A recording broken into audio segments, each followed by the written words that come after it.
জাভাস্ক্রিপ্টের ES6 ভার্সনে template literal নামে নতুন একটা ফিচার অ্যাড হয়েছে। তো এটাই আমরা এই ভিডিওতে শিখব। তাহলে চলেন এটাকে কিভাবে ইউজ করা যায় এবং এর সুবিধা কি এটা আমরা জেনে নিই। আমি এখানে ইন্ট্রো নামে একটা ভেরিয়েবল ডিক্লেয়ার করেছি। এখানে আমি লিখতে চাচ্ছি যে ইটস মি, হ্যাঁ, ইট অ্যাপোস্ট্রফি কমা তারপরে এস তারপরে মি, এটা লিখলাম। তো দেখেন অলরেডি আমরা এখানে এরর পেয়ে গেছি, নিচে যে রেড কালার আসছে। এই যে এই কমা এবং এই সিঙ্গেল কোট কিন্তু সেম জিনিস, তো এটার সাথে এটা কনফ্লিক্ট হচ্ছে, যার কারণে এখানে আমরা এরর পাচ্ছি। তো এই যে সিঙ্গেল কোটের ভিতরে এরকম যদি লেখেন তাহলে এই প্রবলেমে পড়বেন, অথবা হয়তো ডাবল কোটেশন লেখার দরকার হতে পারে, যে আপনি হয়তো একটা স্ট্রিং ডাবল কোটেশনের ভিতরে রাখছেন, সেখানে কিছু লিখে আবার কিছু সেখানে আপনি ডাবল কোটেশনের ভিতরে রাখবেন এরকম, হ্যাঁ, তাহলে দেখতেই পাচ্ছেন আবার এরর এসছে। তো এই সিঙ্গেল কোট বা ডাবল কোট এগুলো কিন্তু প্রবলেম করে। এই এরর থেকে যদি আমরা বাঁচতে চাই তাহলে এই যে সিঙ্গেল কোট আছে, আমরা এর আগেও দেখেছি, এর আগে ব্যাকস্ল্যাশ ইউজ করে এই এররটাকে আমরা এইভাবে স্কিপ করতে পারি, অথবা আমরা এটা ডাবল কোটেশনের ভিতরে রাখতে পারি। তাহলে এটা সিঙ্গেল কোটেশন, এটা ডাবল কোটেশন, এখন আর কিন্তু এরর আসবে না, তাই না? আবার এখানে মানে এসটা ধরেন ডাবল কোটেশনের ভিতরে রাখছেন, এরকম, তাহলে যেহেতু এখানে ডাবল কোটেশন আছে, এই ক্ষেত্রে আমরা সিঙ্গেল কোটেশনের ভিতরে এটা রাখতে পারি, তাহলেও এরর আসবে না। আমি এই লাইনটাকে ডুপ্লিকেট করছি, ডুপ্লিকেট করলাম। এবার এখানে আমি টেমপ্লেট লিটারেল ওই ফিচারটা অ্যাড করব। এটা করার জন্য এটা আমি এখান থেকে কাট করে নিই, জাস্ট ব্যাকটিক দুইবার প্রেস করবেন। এই যে এই চিহ্নটা আপনার কিবোর্ডের যেই কিতে দেখেন না কেন সেটা দুইবার প্রেস করবেন, তাহলেই হবে। এবার এর ভিতরে এই যে আমি লেখাটা অ্যাড করে দিলাম। আবার ধরেন আমি এখানে ইটস মি এটাই লিখলাম, দেখেন কোনো প্রবলেম নাই, কোনো এরর আসবে না। ওকে, আর এটা আমরা আউটপুটে দেখি, document dot get element by ID, আইডিটা এখানে অ্যাড করি, তারপরে এখানে ইনার এইচটিএমএল এটা অ্যাড করি। এবার আমি এখানে ইন্ট্রো এই ভেরিয়েবলটা অ্যাড করে দিই, সেভ করি। এই যে দেখেন ইটস মি এখানে শো হচ্ছে, কোনো প্রবলেম নাই। এখানে আমি নেম, এজ, কান্ট্রি এই তিনটা ভেরিয়েবল ডিক্লেয়ার করেছি এবং এখানে ডেটাও অ্যাসাইন করে দিয়েছি। এখন এই ডেটাগুলো একটার সাথে আরেকটা অ্যাসাইন করে দিতে চাচ্ছি। এর আগে আমরা কীভাবে করেছি এখানে আমি দেখাই, যে আবার একটা ভেরিয়েবল এখানে ডিক্লেয়ার করি, মাই ইন্ট্রো এটা অ্যাড করলাম। প্রথমে আমি নামটা এখানে অ্যাড করব, নাম। তো নামের আগে আমি এখানে এটা লিখতে চাচ্ছি যে মাই নেম ইজ, এই স্ট্রিং এটার সাথে এখন এই ভেরিয়েবলটা অ্যাসাইন করতে হবে। কীভাবে? এখানে প্লাস দিতে হবে এইভাবে, তাই না? আচ্ছা, তাহলে মাই নেম ইজ শো হবে। তো চলেন এটা আমরা দেখি, মাই ইন্ট্রো এখানে অ্যাড করি।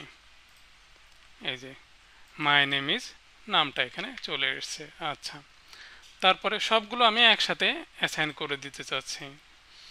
তারপরে আবার এই যে এজ এখানে অ্যাসাইন করব প্লাস দিয়ে,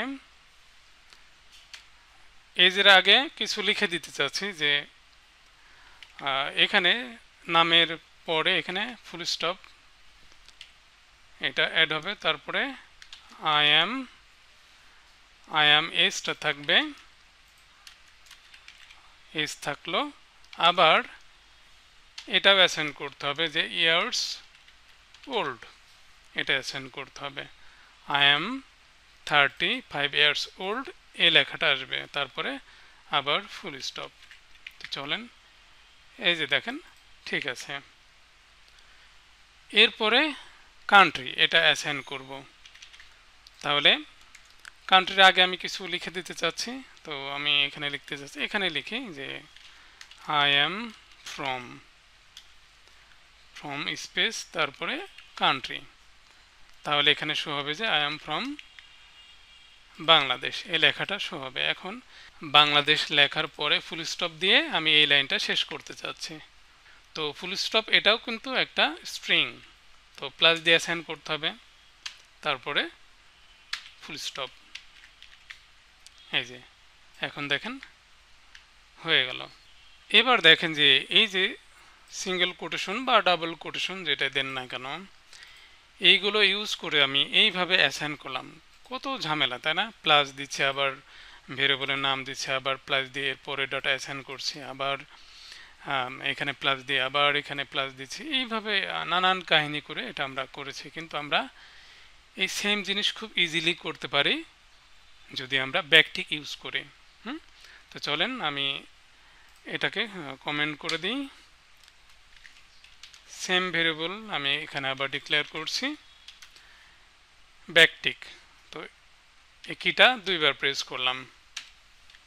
এখন এই যে এটাই আমি এখানে কপি করে পেস্ট করি, নাম, নেমের এই ভেরিয়েবলটা এখানে এইভাবে অ্যাড করলে কিন্তু হবে না, এখানে এসে আমাকে ডলার সাইন তারপরে সেকেন্ড ব্র্যাকেট এর ভিতরে অ্যাড করলেই তাহলে পেয়ে যাবে। দেখেন এই যে শো হচ্ছে। এরপরে এই লেখাটুকু আমি কপি করে এখানে অ্যাড করলাম, তারপরে এজ। তো এজ এটাও ভেরিয়েবল, তাহলে আমি কি করব, এইভাবে ডলার সাইন সেকেন্ড ব্র্যাকেটের ভিতরে অ্যাড করলাম। ওকে, তারপরে আছে এই লেখাটুকু, এটা আমি এখান থেকে কপি করে এখানে পেস্ট করে দিলাম। তারপরে কান্ট্রি, এটাও variable, dollar sign second bracket add করলাম।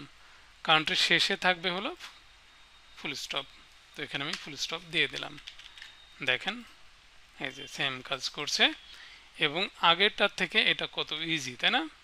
এখানে আমি আবার দুইটা ভেরিয়েবল নিয়েছি, যে টোটাল ভেরিয়েবলে এখানে আমি 5 লাখ অ্যাড করেছি, আর পার এই ভেরিয়েবলে আমি 5 অ্যাড করেছি। আমি চাচ্ছি যে পার্সেন্টেজ বের করব, যে 5 লাখ থেকে 5% কত আসে সেটা আমি এখানে ক্যালকুলেট করব। তো চলেন করে ফেলি।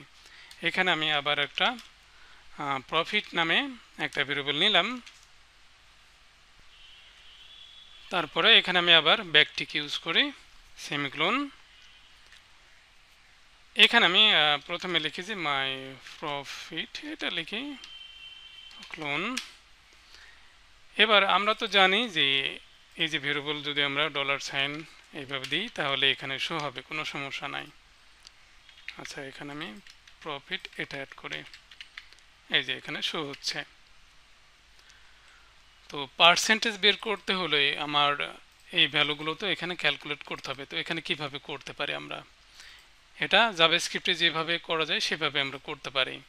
যে পার্সেন্টেজ যদি আমরা বের করতে চাই, যে টোটাল অ্যামাউন্ট আছে তাকে 100 দিয়ে ডিভাইড করতে হবে।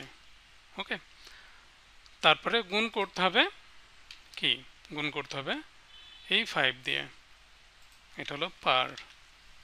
ওকে, তো এইভাবে করলে তো হবে না, এইভাবে করলে হবে না, আগে এই ভাগের কাজটা হবে। তার মানে এখানে আমরা এইভাবে ব্র্যাকেট দিয়ে দিতে পারি। হ্যাঁ, তাহলে কি হবে, আগে এই ভাগের কাজটা হবে, ভাগ হয়ে যা রেজাল্ট আসবে তার সাথে পার্সেন্টেজটা গুণ হবে। এখানে আমি এইভাবে অ্যাড করে দিই। ওকে, তো চলেন দেখি। এই যে দেখেন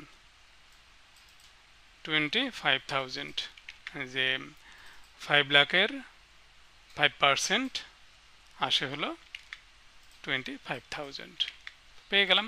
তো এইভাবেও আমরা ব্যাকটিকের ভিতরে এই যে ডলার সাইন সেকেন্ড ব্র্যাকেটের ভিতরে যে ভেরিয়েবল আমরা ডিক্লেয়ার করছিলাম এর ভিতরে আমরা জাভাস্ক্রিপ্টের কোড এইভাবে অ্যাড করতে পারি। ওকে, এবার চলেন আমরা এইচটিএমএল এলিমেন্ট কিভাবে অ্যাড করা যায় সেটা দেখি। আমি আইটেমস নামে একটা ভেরিয়েবল ডিক্লেয়ার করলাম। এখানে ধরেন আমি ইউএল এলিমেন্ট নিব, ইউএল। তো ইউএলের এনট্যাগটা নিয়ে নিই, আর এর ভিতরে কিছু আইটেম আমি অ্যাড করব, এলআই আইটেম 1, এলআই এনট্যাগ। ওকে, তো আমি এইটাই পাশাপাশি কপি পেস্ট করে দিই। এবার আমি আইটেমস এখানে অ্যাড করলাম। তো দেখেন সব ঠিকঠাক কিন্তু এখানে শো হচ্ছে। বাট আপনি যদি চান যে আমরা HTML এ যেভাবে এলিমেন্টগুলো অ্যাড করি, যে এরকম নিচে নামিয়ে নিয়ে অ্যাড করি, তাই না? পারবেন না। এখানে দেখেন অলরেডি আমরা এরর পেয়ে গেছি। এই যে নিচে রেড কালারে আন্ডারলাইন চলে এসছে। আমি যদি ফাইলটা সেভ করি তাহলে দেখেন এখানে কিছুই শো হবে না, কারণ এখানে সিনট্যাক্স এরর আমরা পাবো। এই যে, তো এরকম সিঙ্গেল বা ডাবল কোটেশনের ভিতরে যদি আপনি ডাটা অ্যাড করেন, অ্যাড করে যদি আবার এরকম নিচে নামিয়ে নেন, মাল্টি লাইনে যদি করতে চান, তাহলে কিন্তু পারবেন না। কিন্তু এই জিনিসটা আমরা খুব ইজিলি করতে পারি টেমপ্লেট লিটারেল এইটা ইউজ করে। তো আমি ব্যাকটিক ইউজ করলাম, কোডগুলো এখানে পেস্ট করে দিলাম। এখানে দেখেন আমি এইভাবে নিচে নামিয়ে নিচ্ছি, যেইভাবে ঠিক আমি HTML এ কোড করি ঠিক ওইভাবেই। দেখেন কোনো সমস্যা নাই। এই যে দেখেন সেভ করি, এই যে কোনো প্রবলেম নাই। তাহলে বুঝতে পারলেন যে টেমপ্লেট লিটারেল বা ব্যাকটিক আপনি যেটাই বলেন না কেন, এটার কিন্তু অনেক সুবিধা।